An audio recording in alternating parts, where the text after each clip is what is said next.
الحمد لله والصلاة والسلام على رسول الله أشهد أن لا إله إلا الله وحده لا شريك له وأشهد أن محمدا عبده ورسوله صلى الله عليه وعلى آله وصحبه وسلم. أما بعد، في بيوت أذن الله أن ترفع ويذكر فيها اسمه يسبح له فيها بالغدو والآصال رجال لا تلهيهم تجارة ولا بيع عن ذکر اللہ. اللہ کی شان، اللہ کی عظمت، اللہ کا جلال، اللہ کی کبریائی، اللہ کی بڑائی، اللہ کی رفعت، اللہ تعالیٰ کا جلال و جبروت جتنا بھی بیان کیا جائے اتنا ہی کم ہے. ہم کچھ نہ تھے، اسی نے ہمیں پیدا کیا. نہ زمین کا نام و نشان تھا، نہ آسمان کا وجود تھا. اسی کے امر سے ساتوں زمینیں بنی، اسی کے اشارے سے ساتوں آسمان کی چھت ہمارے سر پہ کھڑی ہو گئی. وہی ٹمٹماتے دیوں کو اور تاروں کو رات کو جھلملانے کے لیے بھیجتا ہے. وہی آبشاروں کو رواں دواں کرتا ہے. اسی کے حکم سے ہر چیز ہے. لا حول ولا قوت الا باللہ. زبان کی حرکت، اس کے بول اسی کے امر سے ہیں. دماغ اور اس کی سوچ اسی کے فیصلے سے ہے. ہم یہاں بیٹھے ہوں، کھڑے نہیں ہو سکتے جب تک وہ چاہے نہ. پانچوں انگلیاں موجود ہوں، حرکت میں نہیں آ سکتی جب وہ چاہے نہ. کروڑوں سپرمز کو اس نے سفر کروایا اور ٹریول کے طریقے اس نے بتائے. رحم مادر تک اس نے پہنچایا. راستے اس نے دکھائے. ماں کے رحم کے اندر چپکنے کے انداز اس نے بتائے. پانی کی اس بوند کے اوپر نقشے اس نے بنائے. اس نطفہ کو علقہ اس نے بنایا. مضغہ مخلقہ اس نے بنایا. پانی کے اوپر جینیاتی مرحلے اسی نے طے کیے. ہماری شکلیں، ہمارے رنگ، ہمارے ڈیزائن، ہماری عقلیں، ہماری صورتیں، ہمارے ڈھانچے پانی کی بوند کے اوپر بنانا بس اسی رب کا کام ہے جو تین تین اندھیروں میں رحم مادر میں عرش معلیٰ پہ مستوی ہو کے مجھے اور آپ کو پالتا رہا ہے. جس سورج کو ہم سمجھتے ہیں کہ طلوع ہو رہا ہے، غروب ہو رہا ہے، وہ اپنے کلام میں کہتا ہے تم غلط سمجھتے ہو. جس کو تم طلوع و غروب کہتے ہو یہ غروب نہیں ہوتا، یہ اللہ کے عرش کے نیچے سجدے کرتا. جس درخت کو ہم سمجھتے ہیں کہ اس کی ٹہنیاں جھکی ہوئی ہیں، حقیقت میں جھکی نہیں ہوتی، وہ بھی اللہ کو سجدہ کر رہی ہوتی ہیں. وَالنَّجْمُ وَالشَّجَرُ يَسْجُدَانِ.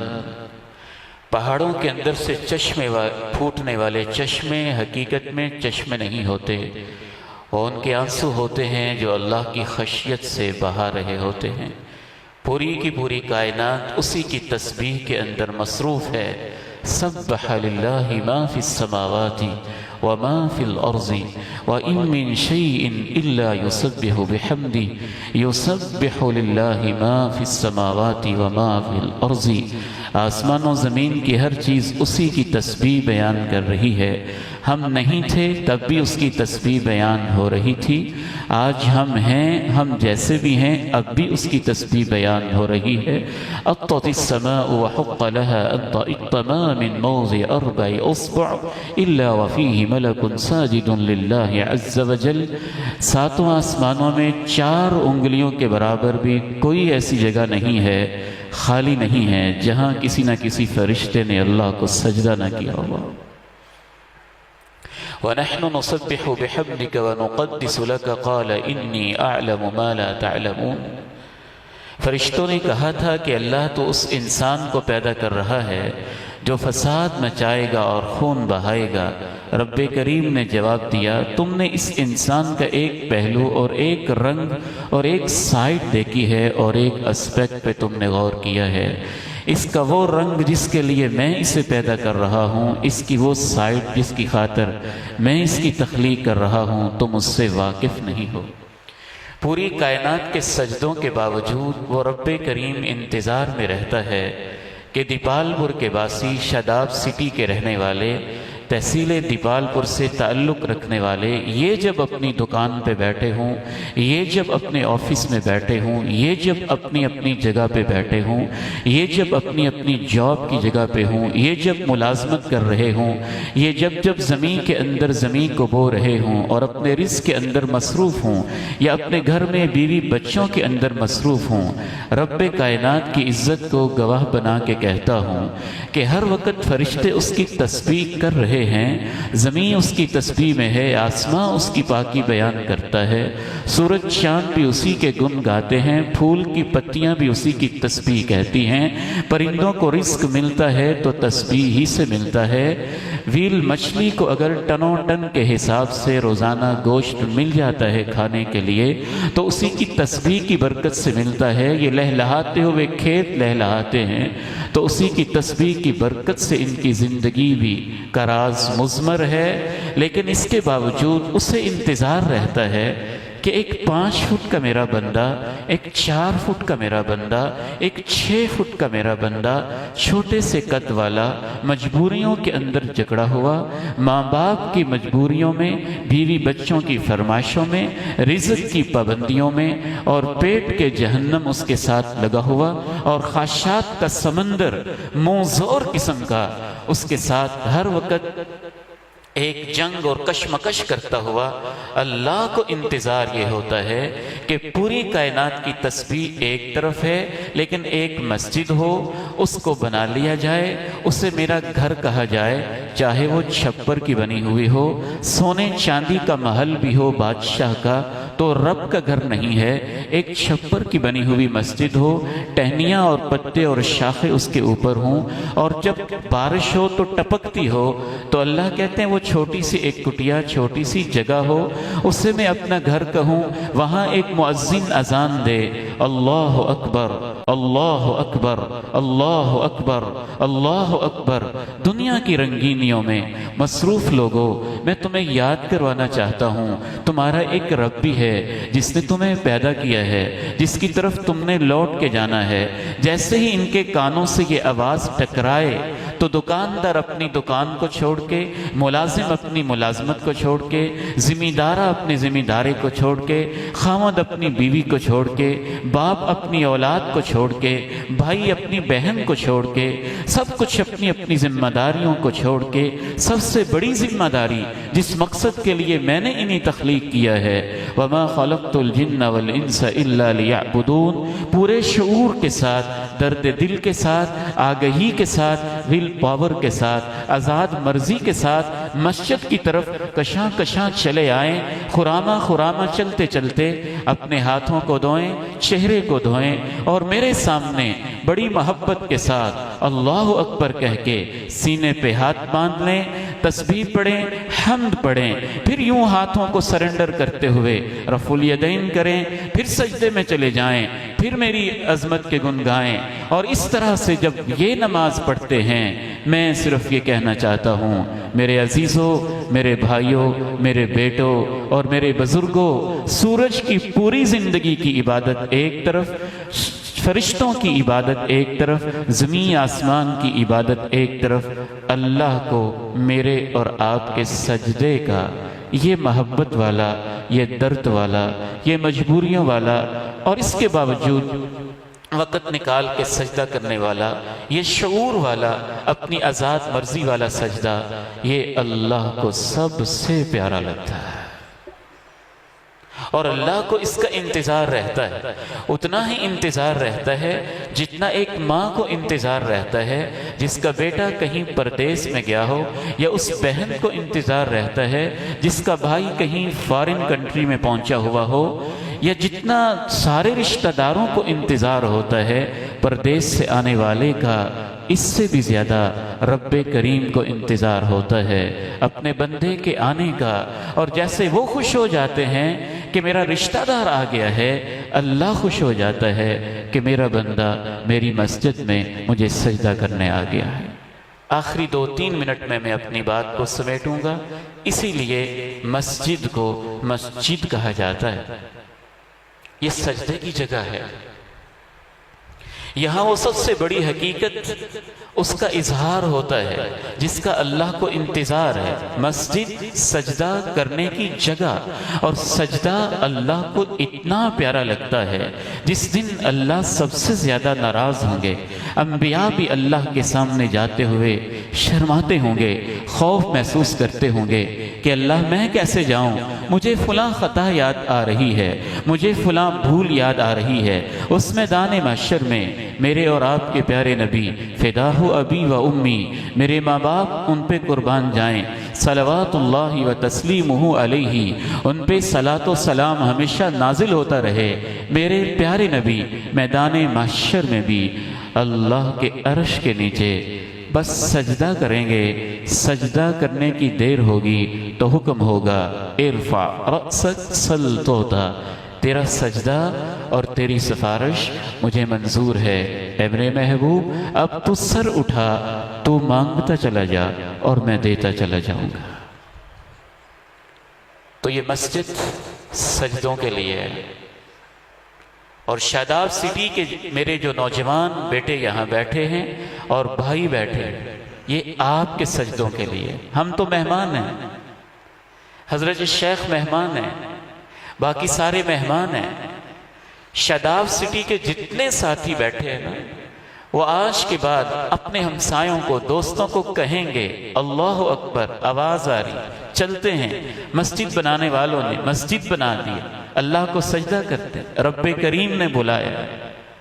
اللہ تعالیٰ سے دعا ہے، اللہ تعالیٰ اس عظیم مشن کے لیے اس نے جو ہمیں پسند کر لیا، جن بھائیوں نے سوسائٹی کے ڈیویلپرز نے، ان کو اللہ نے توفیق دی، ان کے فرائض میں بھی تھا، اللہ نے ان کو توفیق دی، انہوں نے یہ جگہ وقف کی۔ ہم شکر گزار ہیں اس رب کے کہ اس نے ہمیں یہ توفیق عنایت فرمائی۔ اللہ تعالیٰ ان کا جگہ دینا، جگہ کو وقف کرنا قبول فرما لے۔ وقف کرنے کے بعد عمران صاحب تشریف رکھتے ہیں، ہمارے پیارے بھائی آج تشریف نہیں لا سکے، حافظ حکیم عبدالعزیز صاحب، اللہ نے ان کو بہت خوبصورت جذبات دیے، انہوں نے میرے سامنے یہ بات رکھی۔ ہم نے کہا اگر ہمیں اللہ یہ سعادت دے دے تو ہم بھی اسے اپنی خوش نصیبی سمجھتے ہیں۔ میرا انتظار تھا کہ اللہ تعالیٰ ایسا کوئی سبب بنائے کہ اللہ کا گھر خوبصورت بنے۔ اللہ تعالیٰ نے ہمارے پیارے بھائی اور محسن اور فاضل شیخ اور خاتم قرآن الشیخ قاری صہیب احمد میر محمدی حافظہ اللہ کو توفیق بخشی، اور ان کے توسط سے اور جتنے بھی ہمارے معاونین ہیں اللہ نے ان کو توفیق دی، اور یہ خوبصورت اللہ کا گھر آج مکمل ہو چکا ہے۔ قاری صاحب کی پوری ٹیم جس محبت کے ساتھ انہوں نے یہ مسجد بنائی ہے، بہت کم لوگ ایسے بناتے ہیں۔ تربیت بہت اچھی ہے۔ حضرت قاری سلمان صاحب حفظہ اللہ درد دل کے ساتھ تشریف لاتے رہے، ہم دعا گو ہیں اللہ تعالیٰ ان کی محبت، ان کی خدمات قبول کرے۔ ان کے ٹھیکیدار، ان کے اندر بھی میں نے ایک متانت، ایک وقار، سنجیدگی اور یہ احساس کہ میں اللہ کا گھر بنا رہا ہوں، یہ کیفیت دیکھی۔ اور ان کی پوری ٹیم، اللہ تعالیٰ ان کی بھی یہ کاوشیں اور محنتیں اپنے ہاں قبول فرما لے۔ میرے دست راست شیخ حافظ عدنان صاحب حفظہ اللہ، جو راجوال ادارے کے مدیر التعلیم ہیں، قدم بقدم میرے ساتھ رہے۔ ہمارے طلبہ، ہمارے اساتذہ، ہمارے سٹاف ممبرز، اور دیپال پور کے بہت سارے احباب، اور بالخصوص دیپال پور کے اوپر میں سمجھتا ہوں اللہ کا بہت بڑا احسان کہ آپ کے پاس ایک عالم ربانی موجود ہیں۔ بہت سارے شہر ایسے ہیں، بولنے والے بہت ہوتے ہیں، خطیب بڑے ہوتے ہیں، بندہ غور کرے ان میں کوئی فقیہ بھی ہے، عالم بھی ہے، دین کو گہری نگاہ سے سمجھنے والا بھی ہے، یقین مانیں پورے شہر بعض دفعہ خالی نظر آتے ہیں۔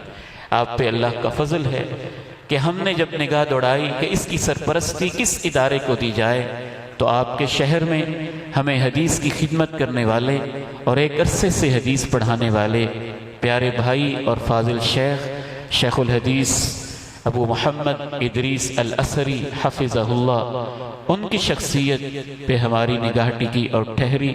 ان سے ہم نے گزارش کی آپ اس مرکز کی ادارے کی سرپرستی کریں، اللہ تعالیٰ ان کو جزائے خیر دے۔ انہوں نے اس سرپرستی کو قبول کیا، نہ صرف یہ کہ قبول کیا، اپنی پوری ٹیم کو ہمارے ساتھ شامل کیا۔ بہت سارے وہ احباب جن کے میں نام نہیں بھی لے سکا، پریشان نہیں ہونا، اللہ دلوں کو بھی جانتا ہے، ناموں کو بھی جانتا ہے، شہروں کو بھی پہچانتا ہے، شخصیتوں کو بھی جانتا ہے۔ ہمارے ظرف بہت وسیع ہونے چاہیے۔ انسان ہونے کے ناطے اگر میں اپنی زبان پہ ان کا نام نہیں بھی لا سکا تو اللہ ان کو بہت خوب جانتا ہے۔ دیپال پور کے متعدد ایسے احباب ہیں جنہوں نے ہمارے ساتھ قدم قدم پہ بہت محبت کی، ان سب کے لیے ہم دعا گو ہیں۔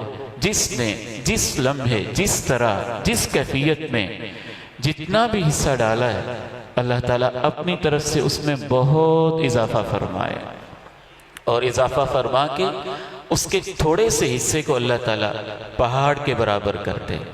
دیپال پور ہی نہیں، اس طرح کے پروجیکٹ کے لیے بہت سارے احباب چاہیے ہوتے ہیں۔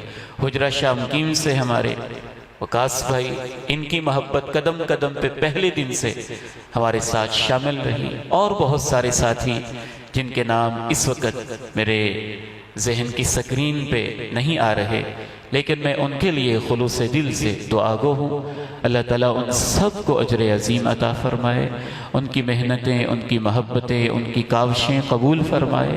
اور آپ سب نے اور حضرت شیخ سے بھی درخواست ہے، دعا کرنی ہے کہ اللہ تعالیٰ اس مسجد کو سجدوں سے آباد فرما دے، آنسوؤں سے آباد فرما دے، تلاوت قرآن سے آباد فرما دے، تعلیم سنت اور تعلیم حدیث کے ساتھ آباد فرما دے۔ اب میں بلا تاخیر دعوت سخن دیتا ہوں، تشریف لاتے ہیں ہمارے فاضل بھائی اور ہمارے محسن، جن سے اللہ نے اپنے دین کا بہت سارا کام لیا۔ اللہ تعالیٰ اسے قبول فرمائے، مزید اللہ تعالیٰ ان سے خیر کے کام لے۔ کلیت القرآن الکریم، اکثر آپ میں سے جانتے ہوں گے، پھول نگر بھائی پھیروں میں تلاوت قرآن کا سب سے عظیم مرکز جو قرآن کی تلاوت اور آوازوں سے آباد رہتا ہے، اس کلیہ کو اللہ نے توفیق بخشی ہے۔ خدمت قرآن کے ساتھ ساتھ خدمت حدیث کی بھی، خدمت حدیث کے ساتھ ساتھ مساجد کی خدمت کی بھی، اور اس کے ساتھ ساتھ علماء کی تکریم کی بھی، اور اس کے ساتھ ساتھ تحقیق و تصنیف کی بھی، اور اس کے ساتھ ساتھ ویلفیئر کے پروجیکٹس کی بھی، اور بہت سارے کاموں کی۔ ہماری دعا ہے کہ وہ سارے ہی منصوبے اس ادارے کے جو اللہ نے مکمل کیے ہیں انہیں قبول فرما لے، جو زیر غور ہیں ان کو اللہ پایہ تکمیل تک پہنچا دے، اپنے فضل سے، اپنے کرم سے، اپنی رحمت سے۔ اور سب کچھ کرنے کے باوجود اللہ ہمیں یہ احساس دے دے، جان دی ہوئی اسی کی تھی۔ حق تو یہ ہے کہ حق ادا نہ ہوا، بل اللہ یمن علیکم ان ہداکم للایمان۔